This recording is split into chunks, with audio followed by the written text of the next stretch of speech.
Dawson Forest is a wildlife management area that is regulated and maintained by the Department of Natural Resources and is owned by the city of Atlanta. Nothing out of the ordinary happens here, but that wasn't always the case. Let's go back to 1958. On December 14, 1958, the Dawsonville reactor went critical. Capable of irradiating 6 railroad cars of material at once, this facility of the Air Force is the most extensive ever activated for the study of nuclear effects on large aircraft systems. You heard right. A nuclear lab used to be right here in the middle of the forest. To most people, the Georgia Nuclear Aircraft Laboratory is unrecognizable today. But as you can see in this archived government footage, parts of the old building complex still remain. At the Radiation Effects Laboratory, construction is in its final stages. This lab will be the first to which test articles come on arrival.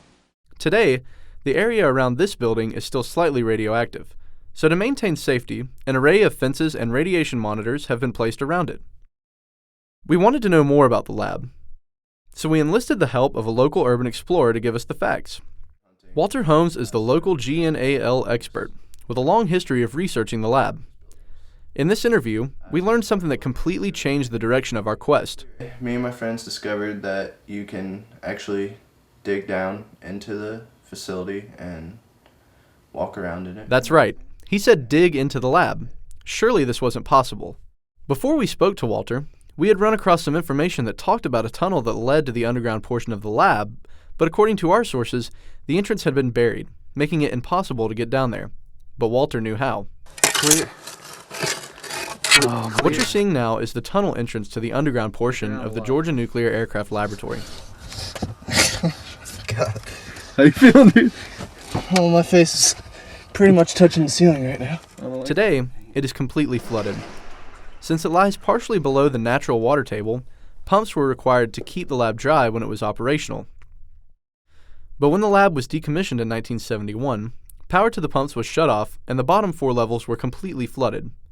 Now, only the top level is accessible, unless you want to go diving, that is. The area we did get to see, however, was enormous. We rode at least 100 yards in this flooded subterranean cavern. No signs or fences prevented us from entering this former nuclear facility right here in the middle of a public recreation area. Dawson Forest is a beautiful part of North Georgia, but is it safe?